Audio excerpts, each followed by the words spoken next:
Assalamu alaikum. Welcome back to Salam Media. I am your host for this evening, Zakir Daud, taking you through the last 20 minutes of the show. Well, we do save the best for last, and now we're going to be going over to our Legends Corner. We're going to be chatting to a South African legend, football coach, Coach Boebie Solomons, who's going to be telling us a bit more about his journey in football. Coach Boebie has won the league title. He's also won what we today know as the first division title. He's got winners' medals in both. He's also coached at national level, and now he gives back, turning the University of Stellenbosch's football team into something amazing. Coach Boebie Solomons, thank you so much for joining me on the show this evening. It's always a pleasure chatting all things football with you. Shukran very much, and to all the listeners out there, it's a pleasure for me to be on the show. Coach Boebie, you've had a illustrious playing career, I mean, let's say coaching career, but your playing career started off at Cape Town Spurs, if I'm not mistaken. Tell us a Yes, bit more about that journey and where your nickname came from. yeah, I started as a 17 years old. I started professional football. I think I was very fortunate. The club that I played for was Glendale United, and they used to play curtain raiser for Cape Town Spurs at the Athol Stadium. And there, the manager Don Richards at that time, and Bernard Hatcher, them saw me play, and then they approached me. So in 1972, the board thought I was a bit too young, and then in 1973, I signed my contract with Cape Town Spurs, and I played from the very first game as a 17-year-old for Cape Town Spurs. That time, the best team in the country. Remember, there were three different leagues at that time. It was the NFL, which was the white league. It was the NPSL, which was the black league.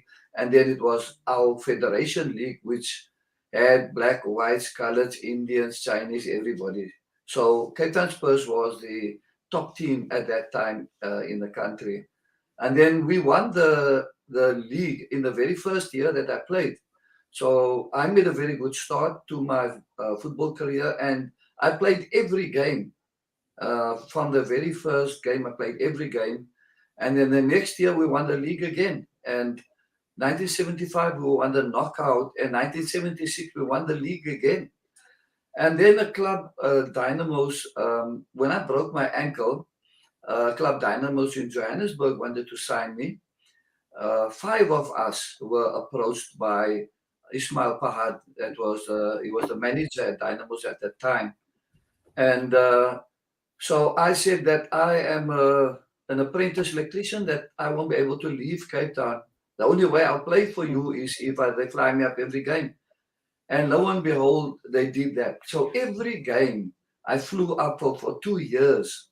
And I mean, during those years in the 70s, flying was a luxury. And Mm. I still from that time, I thought, if I must tell somebody this a few years down the line, they're never going to believe me. So I kept all my plane tickets as well, just to prove that.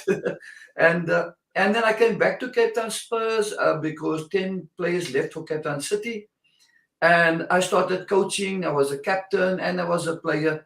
And we won the league also. The league that very same year that I started my coaching career, even at Cape Town Spurs as a player, captain, and as a coach. So, alhamdulillah, I had a good season and innings. And then I went over to coaching.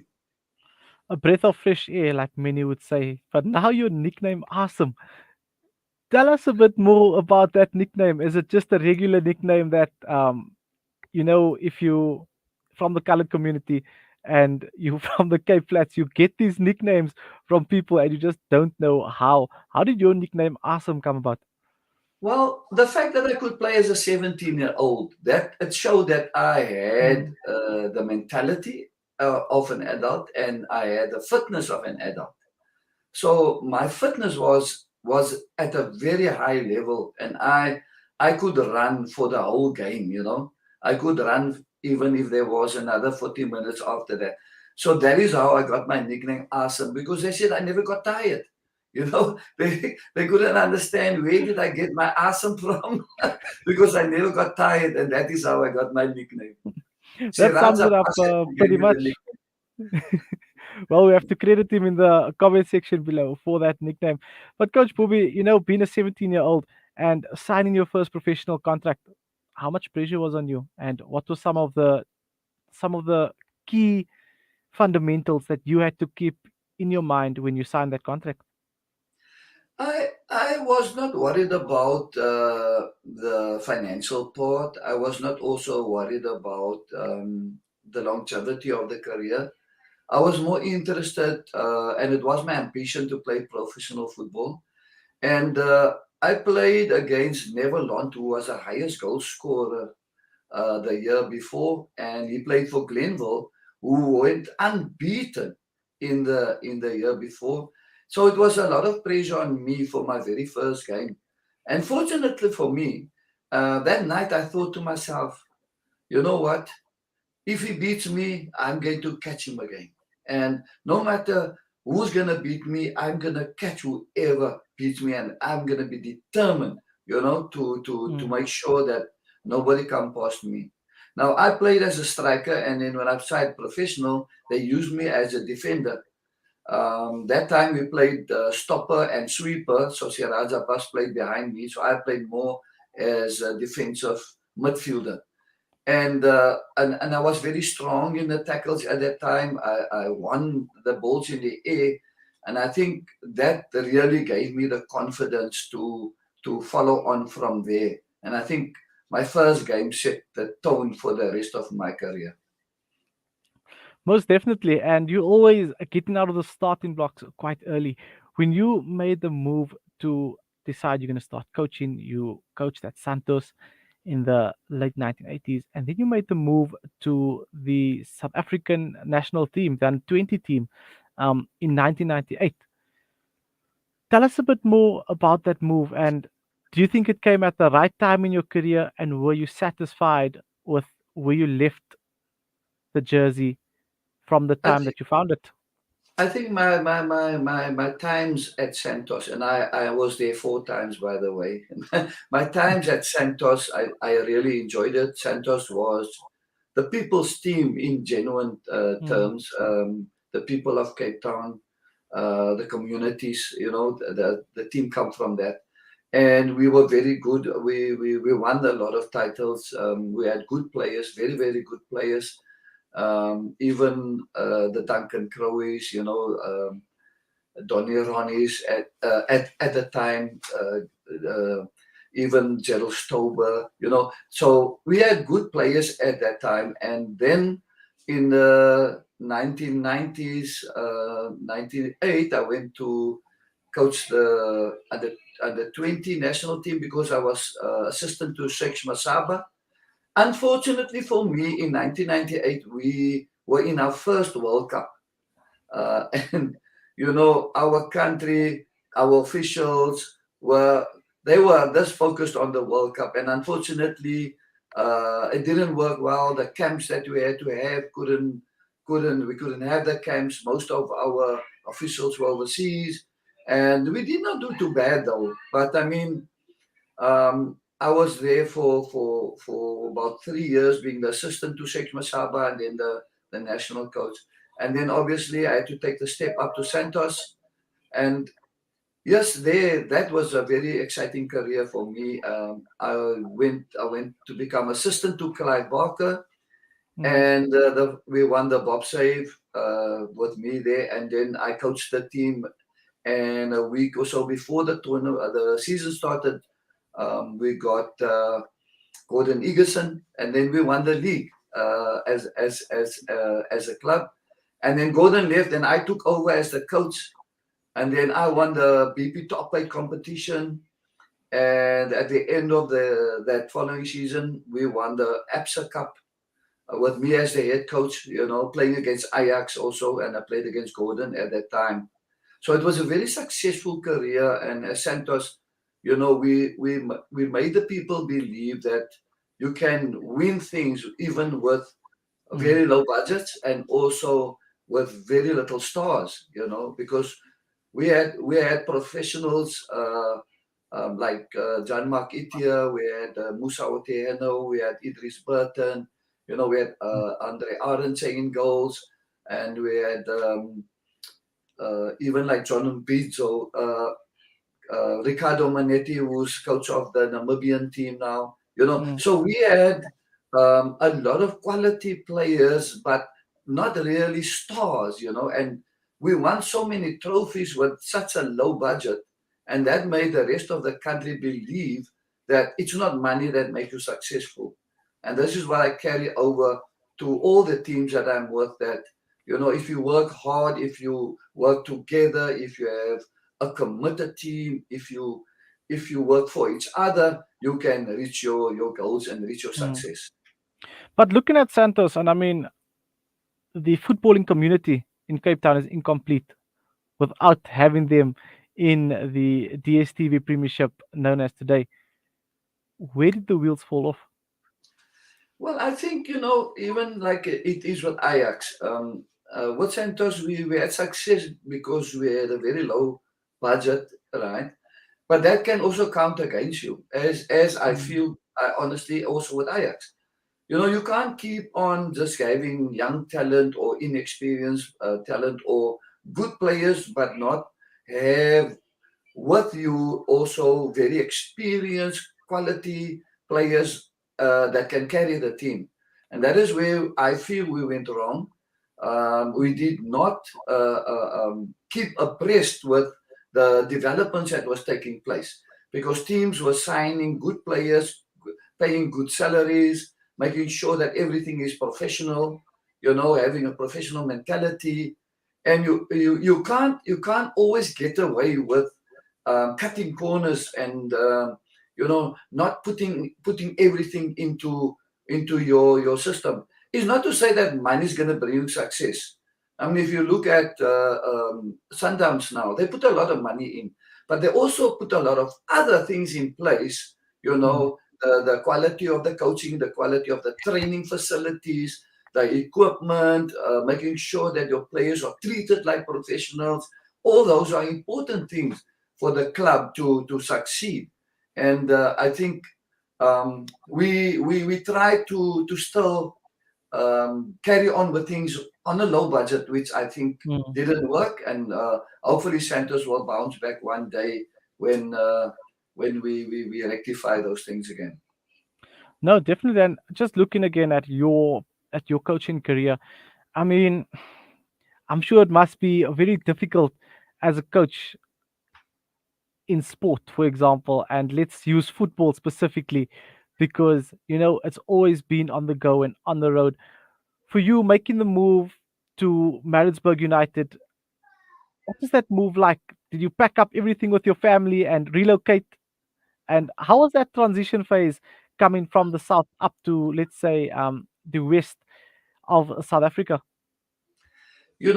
I'm very pleased that I made that move, and first to Maritzburg, and then later on, trying to get Maritzburg into the top flight. I found that I dealt with a different type of personality, the different mindset. And coming from Cape Town, you had a certain type of mentality. And I'm glad that I made the move. And that move to Maritzburg actually served me well because when I moved to Bidvest was then relegated into the lower division, and then they got me to coach them, and then immediately I took them back to the PSL. So my move to Maritzburg was a good learning experience for me.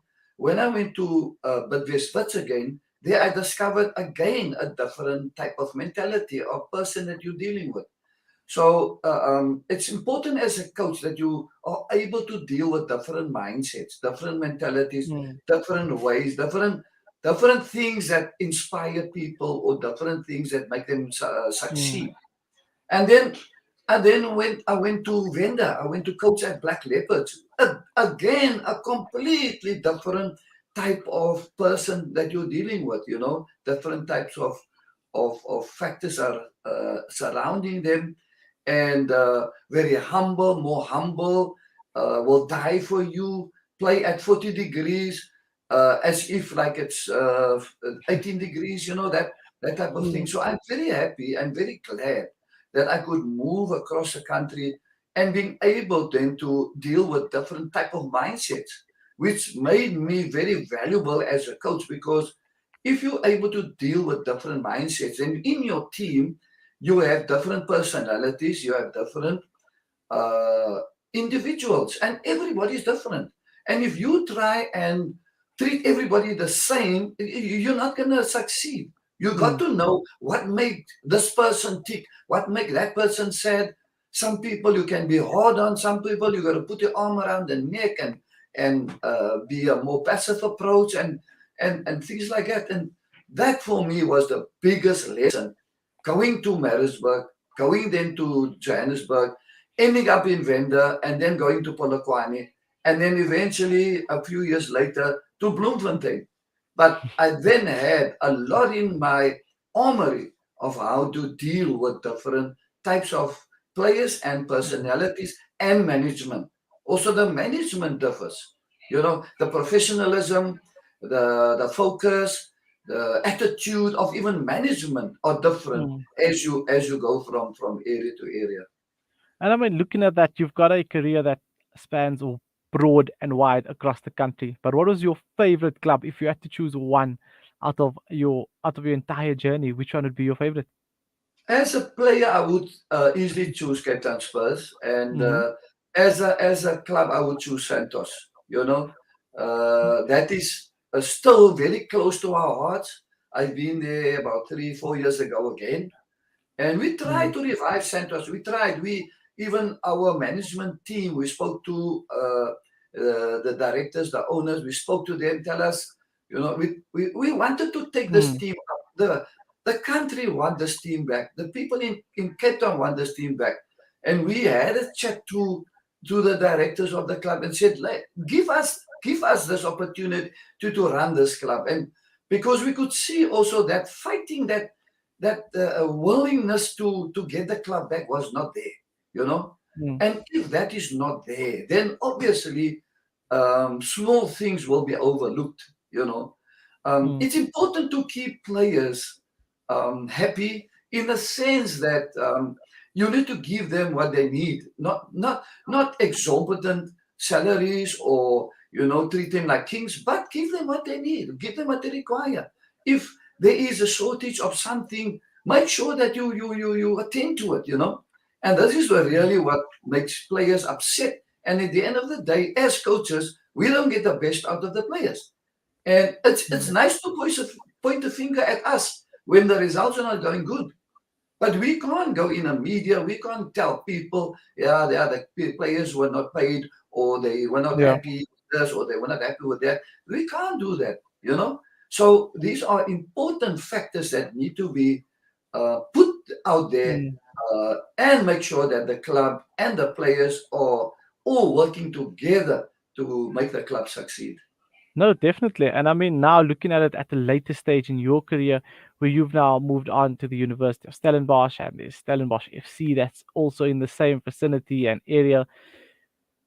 How are you settling into that role? And I mean, a whole new, different perspective, and let's say a fresh breath of life being out there in Stellies. Very easy because again here I look at the mindset. I look at the Mm, mindset at the club directors or those that run the club, and you can see what has happened to the rugby. Stellenbosch is predominantly a rugby and all sport, athletics, especially cricket. That is mm, their domain. But the rugby, especially a lot of Springboks come from Stellenbosch area. So they have done it in a certain sport like rugby, and it's easy to adapt a model that has been successful. So they are doing the same what they did with the rugby, basically, and adapted to a soccer. And the first thing is that yes, you need to make sure that you put certain structures in place, that there's organization and there's a management that support the coaches in and the technical team. There is a sports science which adds a lot of value to the coaching side. There's also the psychological side, and then there is the facilities section, that you need to have good facilities to train on. When it comes to gyms, there needs to be access to those things. So those things are in place. And um, Stellenbosch is also a team that don't throw a lot of money at the coaches and a lot of money at the club, Mm, but you work for what you want, and you if you deserve something, you get it, you know. mm, And I like this because easily a lot of money can be flaunted and thrown around, but that money doesn't make you successful. yeah. It's how important how you work with what you have and how you put that money into place. Well, Coach Bobby, we could go on and talk for days, but we do know that the is a South African pandemic that is breathing down our shoulders as we speak.